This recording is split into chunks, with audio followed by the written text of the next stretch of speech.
Hey, my name's Justin and welcome to McDonald's.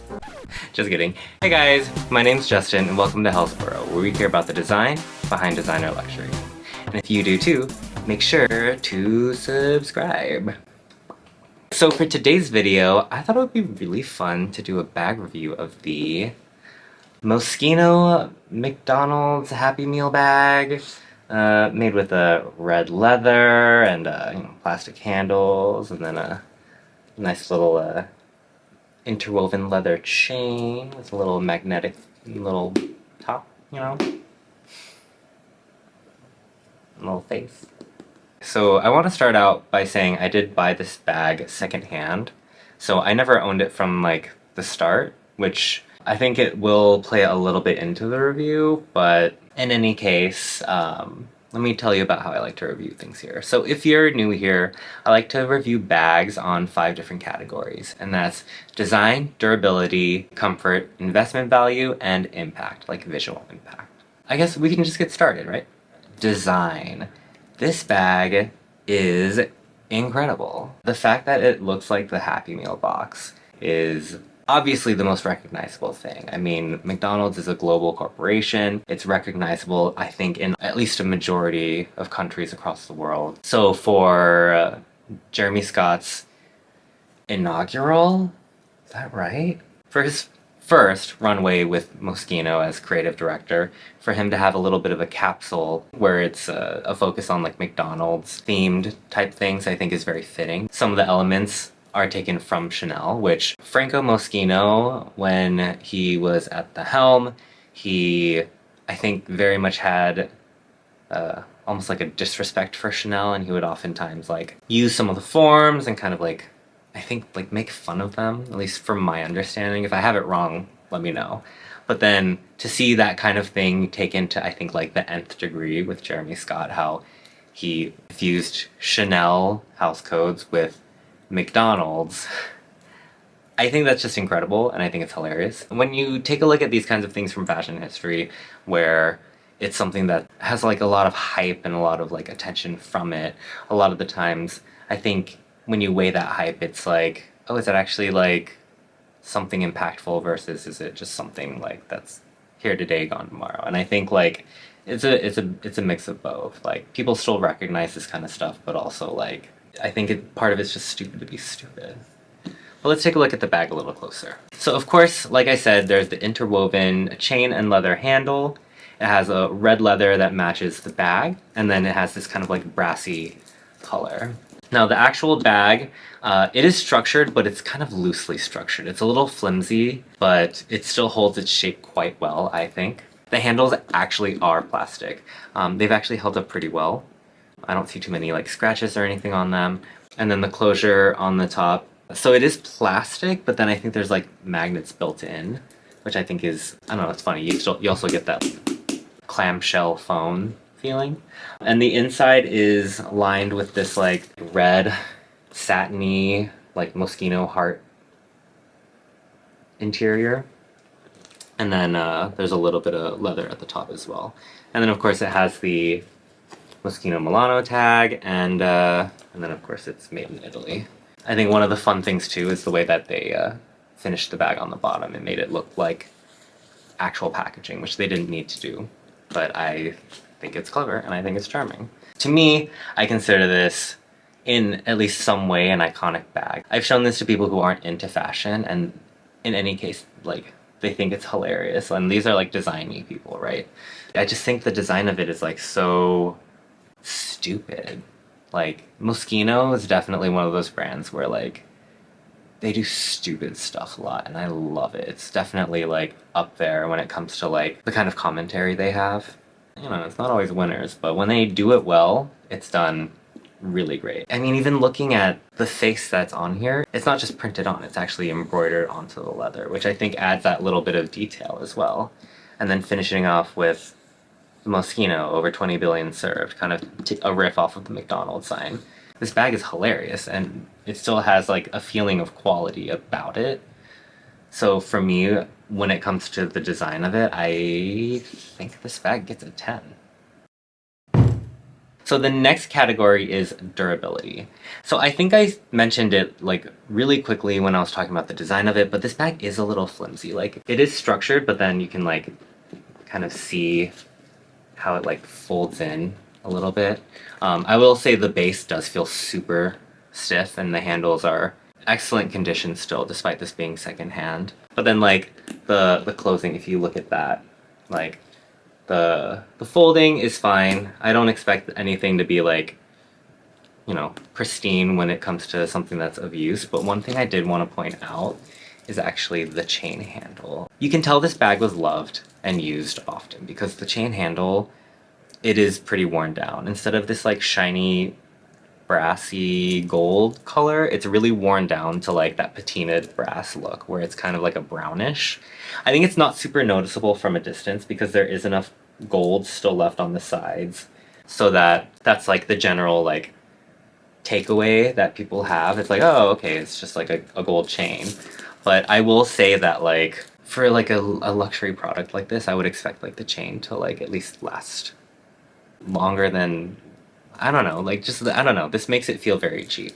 Which is funny because it has plastic handles, but the plastic handles don't make it feel cheap because, I don't know, I feel like the plastic is a very natural choice for a material to make something kind of ridiculous like this. It is a little disappointing that like the bag is a little flimsy after time. But that being said, I've used it and I haven't had any issues with it. It's not like it like sags or anything. It still keeps its structure.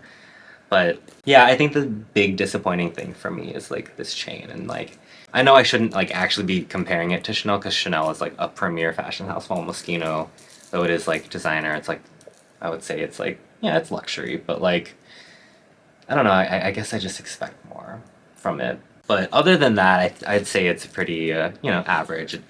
There's not really any scratches on any of the leather after whoever owned it before's use and my use, so I think that's also pretty impressive. I think I'm just gonna give this one, I don't know, I'm really like bothered by the chain, which like, I mean, I think is why I got it for such a good deal, but I think I'm gonna give it like I'll give it a 6. Alright, so next category is comfort. If you know me, you know that I love a bag that can be versatile. It can be worn on a shoulder, top handle, on the crook of your arm, crossbody, all that good stuff I think is really key for a bag staying comfortable so you can switch up the positions a lot. One of the things I've learned after owning like smaller bags is that like as long as it is crossbody, so you can wear it crossbody or shoulder or whatever, it's for the most part okay.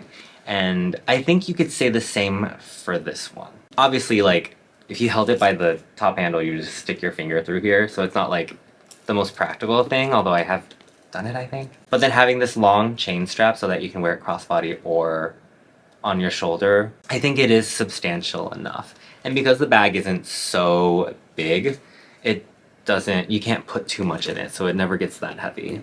Holding it like this or something, like, I think that's also very viable, and I think that's funny as well. And it adds like the tiniest amount of versatility. Like technically you can do that with any bag, so whatever. Because it can't get that heavy, and this like leather interwoven chain strap thing, it is pretty comfortable. I've worn it for like a couple nights out, and you know, it's one of those things that you kind of like forget is there, which is a good thing and a bad thing, I think. But this bag, I think I'll give it a 7.5.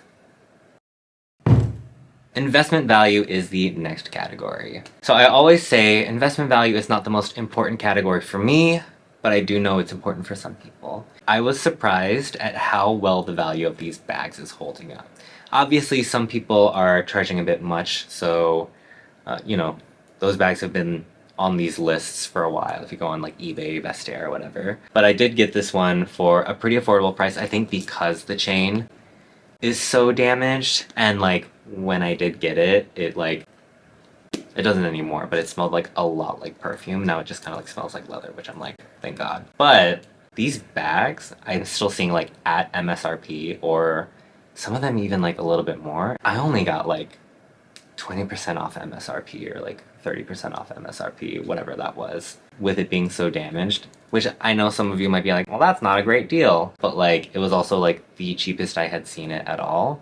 I think it actually holds its value surprisingly well. I mean, it is a pretty like iconic bag from like one of Jeremy Scott's most iconic capsule collections, I think. If we're gonna like give it a score, I think for investment value, I would give it this I would give it a 7.